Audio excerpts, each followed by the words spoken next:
Thanks for joining us. I'm Danny Fingeroth. I've done a lot of stuff in comics. You could look it up. I wrote a book about Stan Lee. If you haven't bought it already, go ahead and buy it.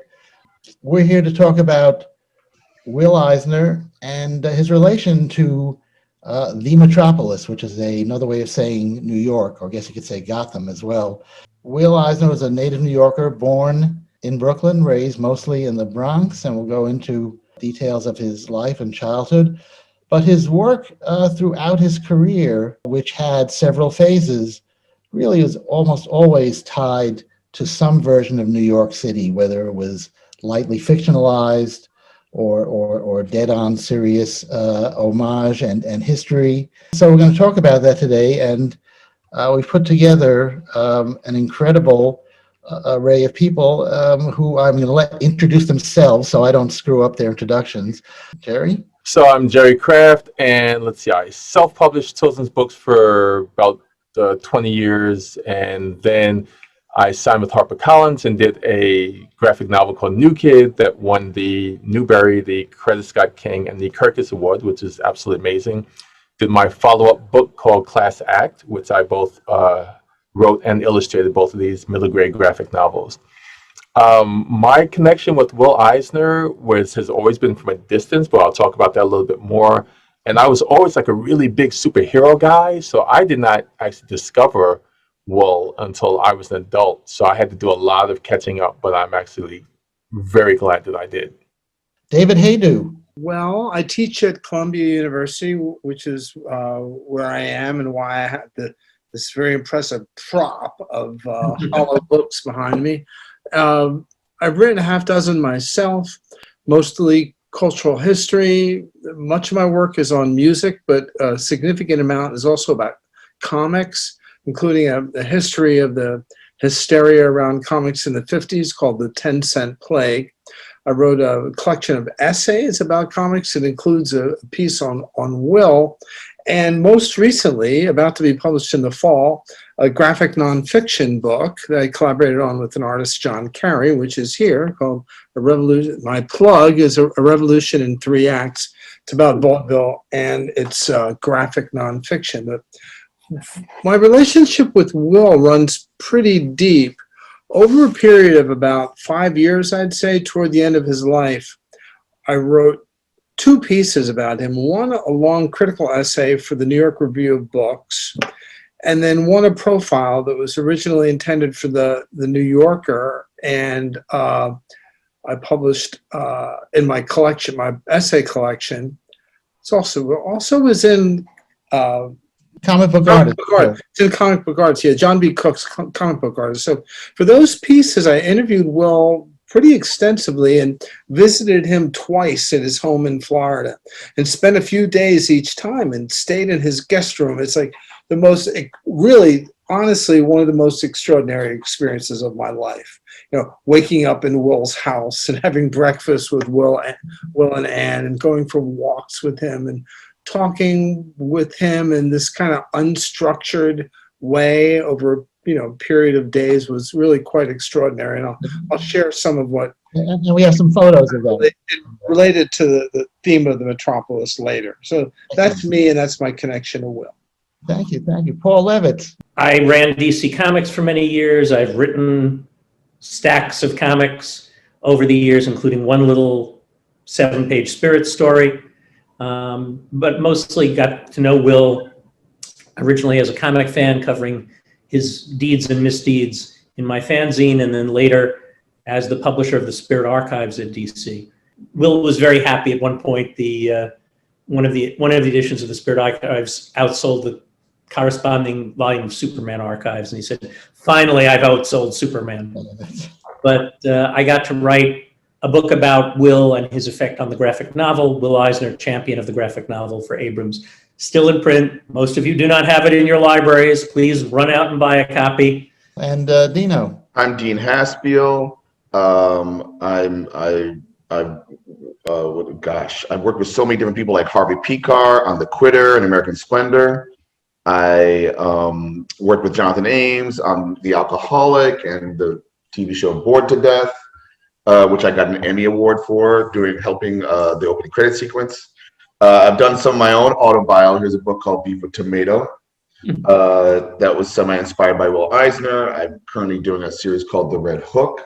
That's definitely inspired by Will Eisner because it takes place in Brooklyn, and I anthropomorphize the city, which I felt is something that Will Eisner did in his own work, especially this book, where the city comes alive. And I think that's what a lot of the panel will also discuss, is how the city, Metropolis, is a character and it breathes, you know, and yeah, I mean, I hopscotch between doing print and web comics and all that stuff. So one thing I left out about myself is I'm the chair of Will Eisner Week, which is an annual celebration of Will Eisner and his legacy and his work and of graphic novels and free speech and all that good stuff, which takes place every March around Will's birthday, which was March 6th of 1917. Will died in 2005. So just a plug for Will Eisner Week. If you have an interest in checking out the stuff we did in March, it's on YouTube under Will Eisner Week. And of course, if you yourself and or your institution would like to do something celebrating Will Eisner, Danny@WillEisner.com, or just go to the Will Eisner website and learn even more or teach even more about Will. The spirit on the subway, as we noted once before, although he calls New York Central City in the Spirit comics, somehow it's got a Lexington Avenue and Grand Central and Times Square. On the other hand, it's got an advertisement for the Spirit by Will Eisner. So that this is Will in his 20s, working on the Spirit daily strip, which was different than the Spirit section, which was an actual comic book that was inserted into newspapers. This is the New York of Will Eisner's childhood. This is the Jewish Bronx. There's a kosher chicken market, and these would be the kinds of streets. I don't know if this is literally where Will walked, but this was the milieu, the poverty-stricken or lower middle class or upper poor, or however you want to divide it. This is from an era so naive that not only do they not have gluten-free bread, they proudly proclaim that they have gluten bread. Another era, there's a kosher deli. This is sort of a New York Depression era photo. You know, I guess this is more in Manhattan. This is the Depression era that Will, born in 1917. And there are some of the tenements that of the type that Will grew up in. You see, notice the laundry. The laundry is as some of us have discovered, is a big theme in Will Eisner's work. It's sort of that an indicator of people who are doing their own laundry and literally hanging it out to dry, and shown. This is from a story of his called The Street Singer. And so laundry becomes this real framing device or kind of signal or sign of the people he's writing about. So this is Will. And when I say writing, I did that unconsciously, but actually I had interviewed Will myself a couple of years before he passed away, and he referred to himself, I'm sure you guys know better than I, as a writer with pictures. You know, he didn't see his writing as being separate. This was the fancy schmancy part of the Bronx. This was an Art Deco building on the Grand Concourse where families like Will's aspired to live, and where. And then the Bronx would have been, to like Will's generation, a kind of step up from the Lower East Side. Definitely, that's a really good point. So it's hard to see it that way, but it would have been. And Brooklyn, I think, would have been a step up from the Bronx, and then definitely Manhattan. We'll talk later about when he moved to Manhattan. That was a huge step. Well, you have to understand about the Lower East Side. Picking up on David's point, at the time Will is depicting, it was literally the most crowded place on earth. You know, the images we have in our heads of Calcutta in modern times, or of places like Mexico City or Lagos in Nigeria, the Lower East Side was in that class of the sheer number of people who were jammed into that space. And Will captures that in some of his art, not in not in any of the pieces you've shown so far, but we may see that in a few minutes. By the time you get to the Bronx, if a family is living in an apartment, maybe they don't each have a room of their own, but they probably have a bed of their own. On the Lower East Side, it was not uncommon for people to have essentially shift rights to a bed. You know, you got it for the day shift, somebody else would come and sleep in your bed for the night while you were out working at night, and vice versa. And in the Bronx, you might have a bathroom in your own apartment, or at least on the same floor. You know? Well, remember also that the tenements of the Bronx were built later than the tenements in Manhattan. Right. The tenements of the Lower East Side were what were called old law tenements. So they weren't required to have proper escapes or indoor plumbing. Or heating as we know it today. There would be a single pipe that would go from the basement to the top floor, and there'd be an area around the pipe of, say 4 inches around the pipe, that the heat for the entire apartment would come through. And you would be able, I had lived in an apartment like this on McDougal Street when I first came to New York to go to college at NYU. You could look down into the apartment below you. That's right. Right. That's right. And I have a place in Brooklyn where you can, there's a pipe and I can kind of see a little bit of the apartment below. I could probably pass them a letter. This is DeWitt Clinton High School, where it was where Will went to high school, as did Stan Lee, as did Bob Kane, as did Bill Finger. Something was in the water, right? It was the big. I mean, I think it held like 12,000 students at its peak. So if you lived in the Bronx and you were a boy, because it was an all boys school, there was an all girls school called Walton that was nearby. But this was the school where you didn't have to take a test, but I think again just by the demographics of the Bronx, I guess the smart kids were in the whatever these SP or whatever they call them classes. Will was involved. He was the art editor of the Clintonian, which was was it the yearbook, Paul, or was it the Newspaper? It was a newspaper, and this is the Clintonian, and so, but it must also have been a name for the yearbook too, some combination thereof. Will did the cover. And then Will did this illustration, so he must have been like 15, 16. The Bronx's Forgotten Ghetto Revealed, Is School for Crime, Doctor states. That's one Bronx and one New York that Will drew on, and that his generation of comic creators did. This is the other New York that Will drew on, that fueled his imagination and that of comic book creators to this day. The New York of Fred Astaire and Ginger Rogers dancing across a rooftop. And then here's the Hollywood version of the Lower East Side, and Humphrey Bogart coming back to visit in Dead End and sharing a cigarette with a suspiciously old-looking teenager. This was the Dead End kids, later became the East Side kids, later became the Bowery Boys, who were Hollywood's version of the tough kids like these newsboys. That's Mahoney. Yeah, exactly. And Could I insert a point about Will in his high school years? That's okay. First time I met him in New York, we met at the Princeton Club, and it was important to Will to be associated with that world, with the world of higher learning and the intellectual world. And Princeton, I asked him about his education in quite detail in one of my interviews with him. He talked about DeWitt Clinton High School. He talked about taking pride in the fact that it was an all-male school and that it was intellectually rigorous.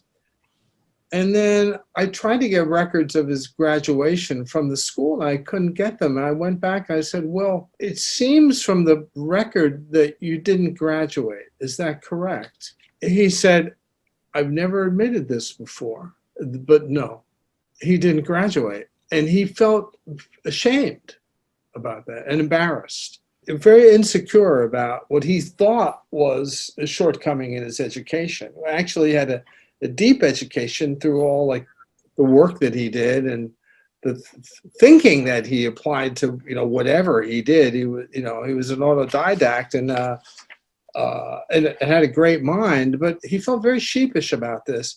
So he had this kind of, was torn by these poles of pride in being an artist. His father was an artist, and kind of shame by not having more education, and then a pride also in being a breadwinner from his high school years and supporting his family well, and going on to be a tremendous success as a businessman. But his success as an artist and his success as a businessman, he saw as a kind of dichotomy, and saw as two poles pulling against each other. And that, I think, explains a lot about him. But and a lot of it, I think, almost circles back to New York as the center of the arts and center of finance, and sort of Will almost embodying that.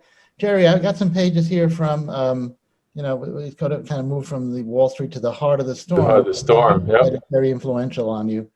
And these are some pages of Will as a paper boy,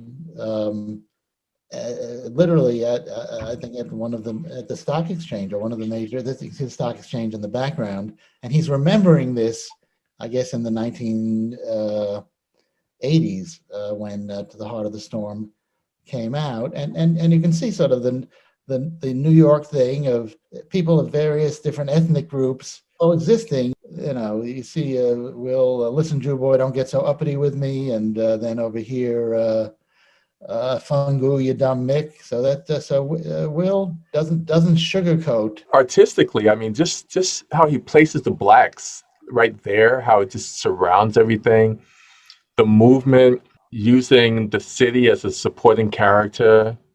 And I have to say, as an African American male, it is so interesting to read something about race and racism that didn't involve African Americans, where I could actually just read it and not have that same kind of gloom and doom, but actually as a learning tool that I had never really been exposed to, because any books about racism and all that I had ever read, someone like me as the target of it. But seeing fights here with the Irish and the Jews and the Italians, and really seeing New York was just really amazing. It just wasn't anything that I had really been exposed to. New York has a long-standing tradition of racism or prejudice against the newly arrived. Yeah. So there was a day of the "No Irish Need Apply" signs back in the day. There certainly was tremendous antagonism to the Jews and the Italians coming off the boats, and the population of people of color in New York when Will was young, which is what he's trying to capture in this, was a fairly modest percentage of the population compared to after that great diaspora from the South that brought a lot of people of color to the northern cities. Mm-hmm. That's after Will's most vivid experience of all of this. So he experienced the racism at a time when there were different groups getting beaten up. You could certainly find people of color who were getting treated awfully in New York City at that time, but you had to work a little harder to find them because they just numerically were smaller groups. Right. And were further removed from Will's personal experience. I've often talked about Will's depiction of ebony, which is one of the most challenging parts of his personal legacy, as really being a function that when he did those early spirit stories, he probably had not had any kind of human relationship with a person of color yet. Mm-hmm. He was growing up in a very Jewish defined bubble, as you saw from some of Danny's photographs, traveling streets with signs in Hebrew, kosher foods, all the rest. And New York at that point was not so much a melting pot as a checkerboard. And you lived among your kind, and this was the turf of the Irish, this was the turf of the Italians. By the time Will comes back from his military service, he does his best to try to clean up Ebony's act a certain amount, because I believe by that point he'd experienced a wider range of humanity. population in New York at the time, but it was in the Tenderloin district in Hell's Kitchen in the 30s, between 23rd Street and 34th Street. This is prior to the movement of the African American population to Harlem. They're concentrated mostly there, and there was an enormous amount of racial tension around 1900 when there was the killing of a white cop by an African American who had been falsely accused of, involved a white woman, as often was the case, and false accusation led to a death, and that led to like mass killing of African Americans in that whole district, and they mostly then began to migrate up to Harlem. But as Paul is saying, the city wasn't so much a melting pot yet. There was a district where the African Americans were. There was a district where the Germans were, a different district where the Italians were, and they didn't mingle terribly much. So this here is Tudor City. This is classic New York, right? There's Tudor City where Will had a studio, and Tudor City is very fancy, and yet right behind it, there's classic Will Eisner tenements with laundry hanging, right? I mean, there's... even worse than that in the other direction, Danny, in those years, Tudor City faced the slaughterhouses. Right. And that's now the United Nations building, right, Paul? Yeah. So the smells coming off all that stuff by the East River were supposedly horrific. I can only imagine, especially in the summertime. This is Tudor City. This is the area, I guess, near the development of Tudor City. And then here's Will's years later version of The Spirit in a similar New York street. The guy, it's really, it's interesting how, many artists did, but Will so fed off New York. And then, of course, this is his character, The Spirit, which for those of you who don't know, came out in 1940. And from the very beginning, Will incorporated all sorts of unusual layout and design, and often put the character, the logo, into the background. This is one which is more straightforward of a cityscape. This is very early. This is from within the first month or so of The Spirit. And even there, he calls it Central City, just like later on he called, say, Dropsy Avenue was not a real street. He used fake names. I think he wanted to be true to the spirit, so to speak, of New York, as opposed to being tied down to a specific street. One of the interesting things about the visuals you just showed, Danny, when you compare that early drawing of the city if you go back one or two, to the later ones, you see the depth of rendering. In the post-war Spirits, one of the assistants that Will had for quite a number of years, there was Jerry Grandinetti at the beginning of his career. And in conversation with Jules Pfeiffer, who is at this point, I guess, the last living witness from the Eisner studio. Al Jaffe worked for him too, right? But not as very briefly.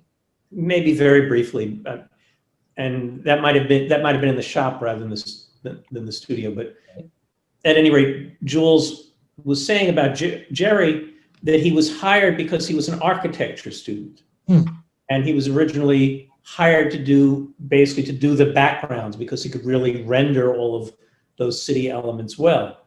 If you know Jerry Grandinetti's life work, you are as likely to think of his later work, which was really fascinatingly surreal and visually cartoony in a very interesting fashion. But he started off being brought in very specifically because he could build that more realistic city around Will's layouts and designs. Thank you, Paul. Yeah, and then so this is called 10 Minutes, and this is a closer in view of the city.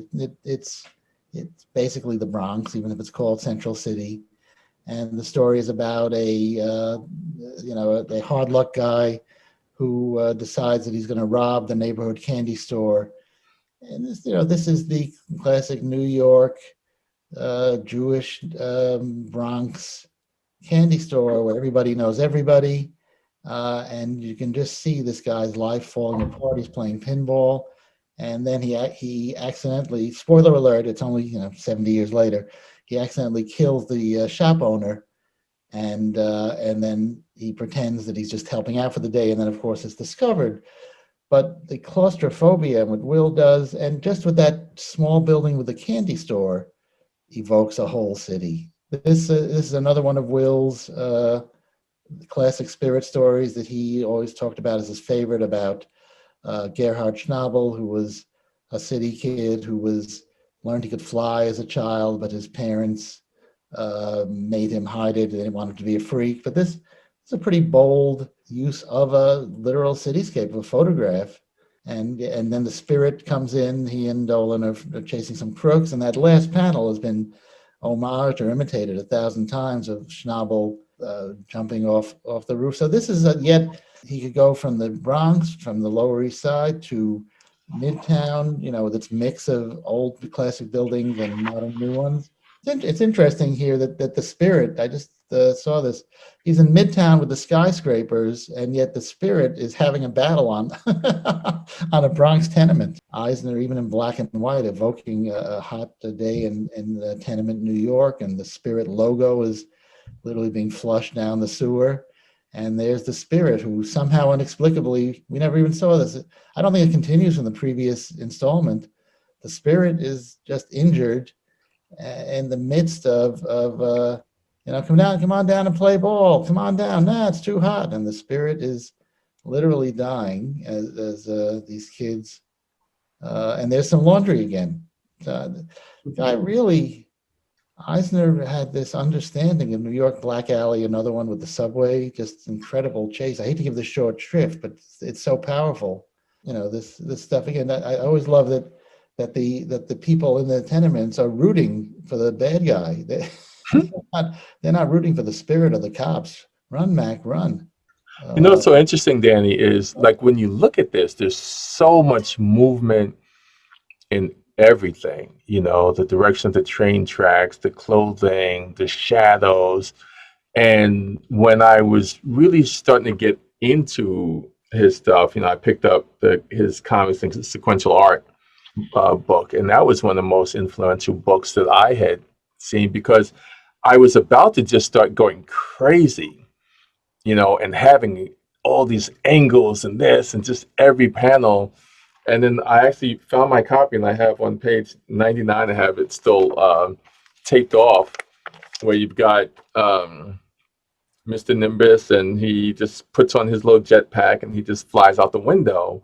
And there's a whole section on why you don't have to go crazy, and how he showed it just like, one panel he puts on a backpack and he does this and he does this, and it's very boring. And then at the end, it's this surprise element, which made it so much better. And it really reined me in, because I was about to be like, remember when you first got your computer and you went to design something, you had like 40 different fonts and colors, and it was just blinding. But he really like put it into perspective with me and told me to tone it down. And that helped tremendously for me going absolutely insane. On this page, you're showing Danny, like the fourth panel. Yeah.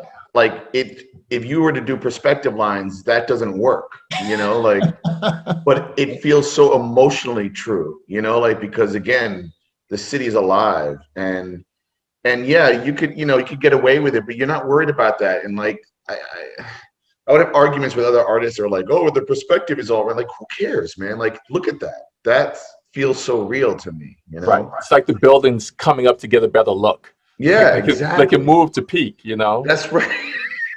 And this is what we saw on the front page. This is, again, on the subway. This is, and of course, later on, this is more from, the 80s, 90s, Will drawing and painting subway scenes. I mean, he could move to White Plains, he could move to Florida, but he's, and there he is in apparently this 2004. So this is Will a year before he died, which is why everybody was shocked when he died, even though he was 87, So we've seen Eisner portraying New York of the 40s and 50s, in the 40s and 50s. Here he's portraying, here in the 70s, with this contract with God, of course, he's portraying New York of his childhood, when he was inspired by the underground artists and was comfortable enough to spend some time.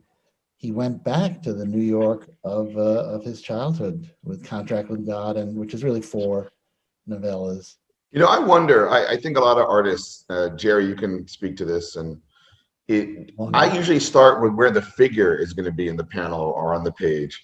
I wonder if he was more concerned about the background or the structure, you know, and then put the people where they need to be. And when you look at his work, it's just Absolutely. the buildings and the background, the structures, and even the Spirit logo, which kind of it hides in plain sight. But I think also I think his idea of using the Spirit logo in the city was also recommending what the Spirit was about.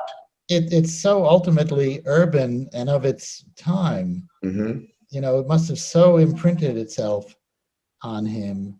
You know, and I guess it could be in some ways any city, but really it's so New York. I mean, look at this panel right here to the left. It's unbelievable. Now, you know, and then buildings became like glass buildings, like these boring, tall, kind of uninteresting. I mean, I think the last interesting building was probably the Chrysler building. You know, later in the story, it becomes more about him, you know, up to the point where, you know, there's a story of him losing his virginity to an older woman that I've glossed over because it wasn't in the city particularly. But David, this is that part really that you read before. You know, vacation's over. You're going to have a lot of responsibility. Your father is going to be traveling a lot, so you'll be the man of the house. Danny, I want to jump in on it could be any city, because it can't really. I guess not, yeah. You know, when you think about the other major cities of the US, none of them had the dense pack for as much of a city as New York did. Chicago had the benefit of having had the fire. So when they rebuilt it, they built it with the alleys so that your garbage cans aren't living on the street in Chicago. They're hidden away behind your house safely. Most of the Midwestern cities, most of the Southern cities had more land per house. Even if you were miserably poor, you were more likely to have a little space of backyard. They didn't build vertically.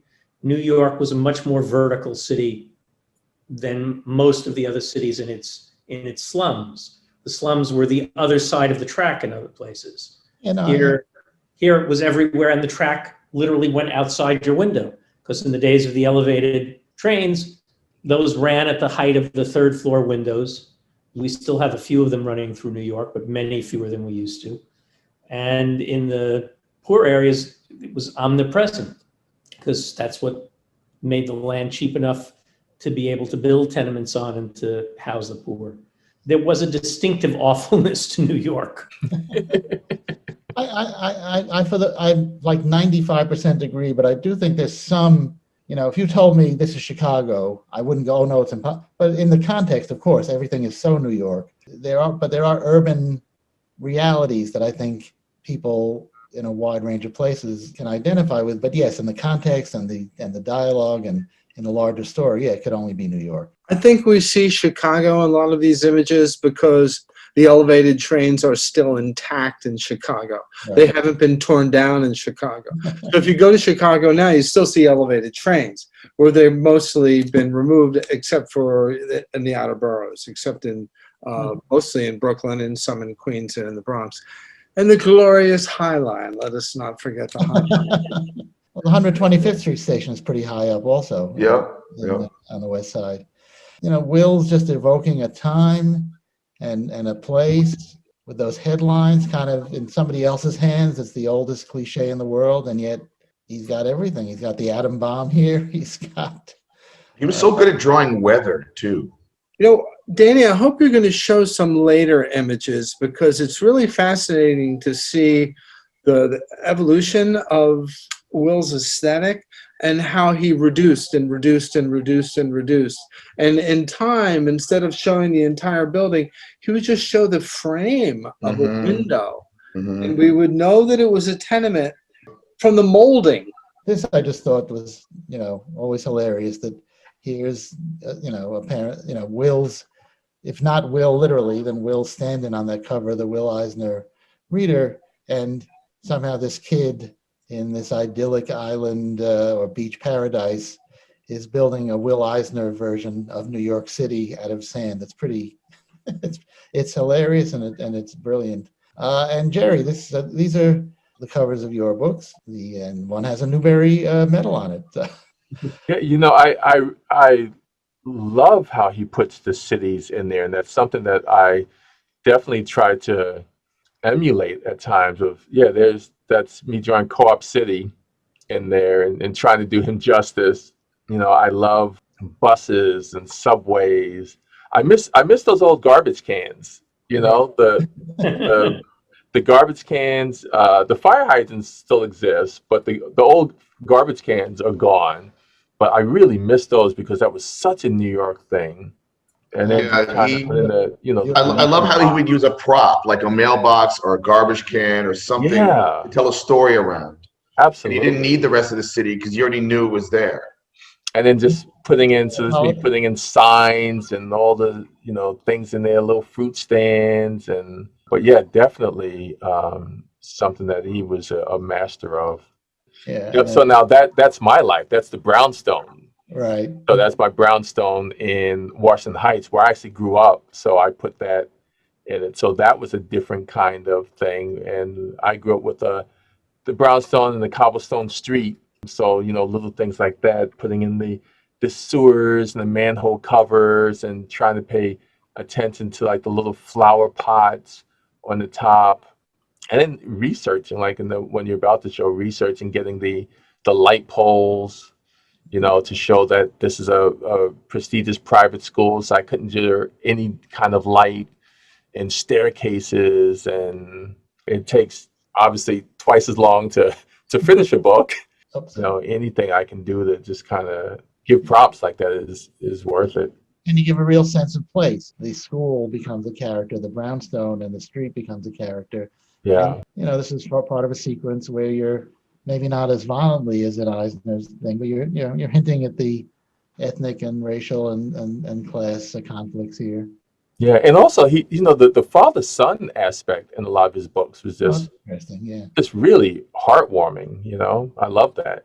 Well, yeah, your heart goes out to the father because he's such a good-hearted guy, but absolutely, but a dreamer. This is the Heart of the Storms we talked about that you told me is such a big influence. David, you had talked about the building.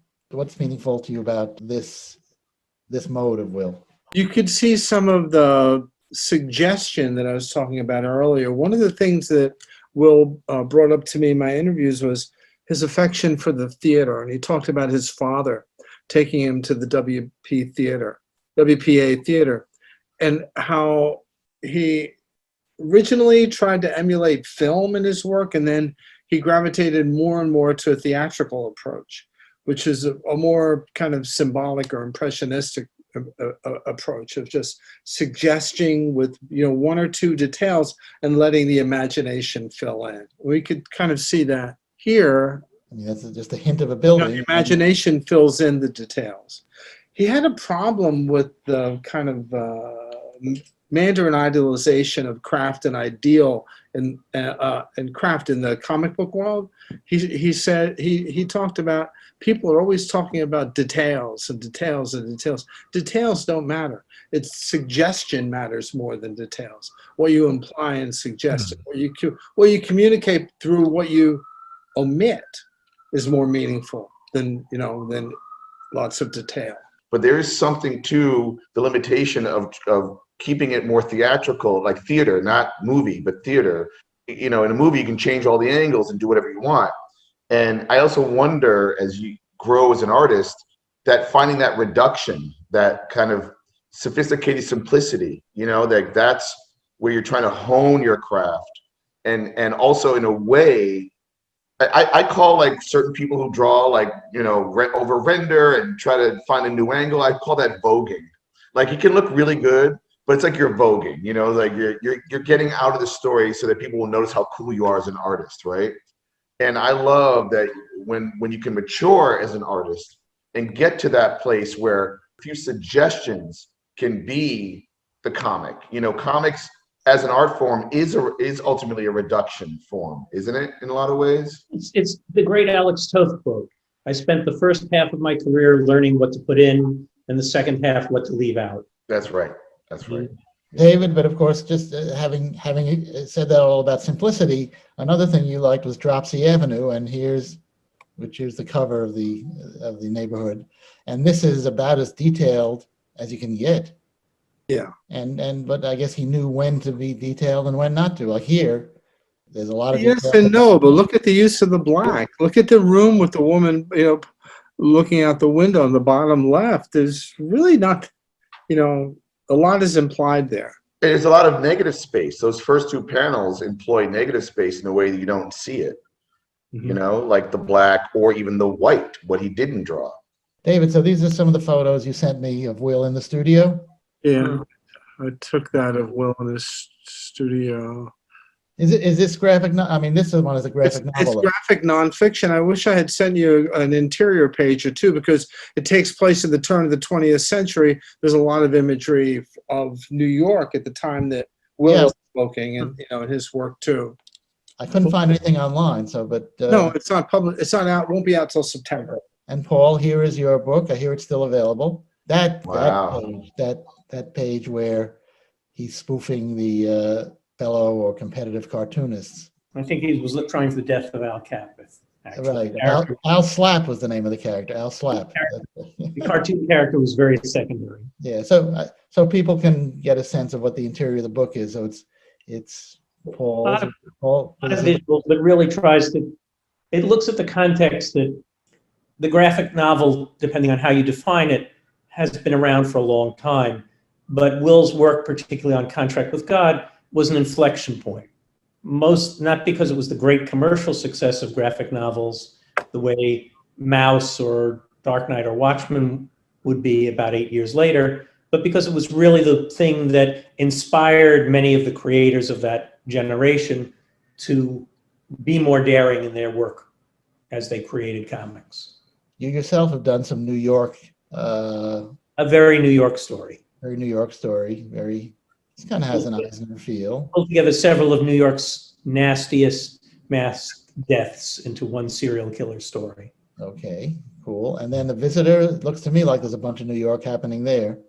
Yeah, there's some lovely stuff on Roosevelt Island and at the Terrace on the Park and the Science Museum in Queens. Look, New York's a great stage set, and America is blessed with really two aspirational cities where kids want to be when they grow up, by and large: New York and Hollywood. It's not even Los Angeles, it's Hollywood that the kids want to get to. And New York becomes just a terrific reference point for all that. And thankfully, some of the changes they've made in arranging filming have had so many more TV shows and films shot in New York in the last generation. So that's really kindled it all over again. It's great stuff to play with. Thank you. And Dino, this is your... We'll be real quick because I know we're running out of time. Yeah, I mean, I was trying to come up with a cover for The Quitter, the graphic novel, essentially the origin of Harvey Picar. And I could not figure out what to do with this title and an image. And then it hit me, Will Eisner. That's how you do it, Will Eisner. And you create like a little bit of like a sense of a city or something. And, and so I remember scribbling that in a cafe, and then I just sent it to my then editor, Jonathan Bankin. And I guess he showed it around. They're like, okay, this is it. Go this way. So that's sort of a... And this is me doing like the theater thing, like keeping it in one, the toilet bowl's the prop, right? With a couple of close-ups. Oh. And, for Picar, since he's not a superhero, for him to plunge a toilet is kind of heroic. So here's your own superhero. Well, no, this is actually the Fox, right, for Archie Comics, Red Circle, Dark Circle. And again, just playing with the cityscape and moving through it. And, obviously they were colored for the comics, but this is just the black and white, the train stations and the city. And then, in some of my autobio books, stories, I deal with certain aspects of the city. This one's in Dumbo, but I'm also a Dumbo in the story. So it's a Dumbo entendre. And just using movement and this is, Will Eisner was so great with figure and gestures, and the spirit was always like falling or breaking apart or something. Here's the Red Hook, where I anthropomorphize Brooklyn. It's sentient and breaks away, secedes from New York, ergo America, to start her own republic, where art can be bartered for food and services. It's all a dream.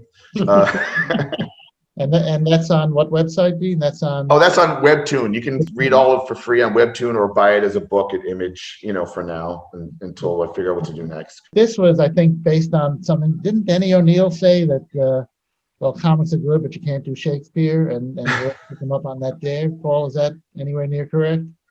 Could be. I've never heard that. Remember I think so. I think Denny that said. moment. And he said, "Oh, comics are great, but you can't do Shakespeare." And Will, I think, took that as a challenge. And so, to be or not to be, that is the question.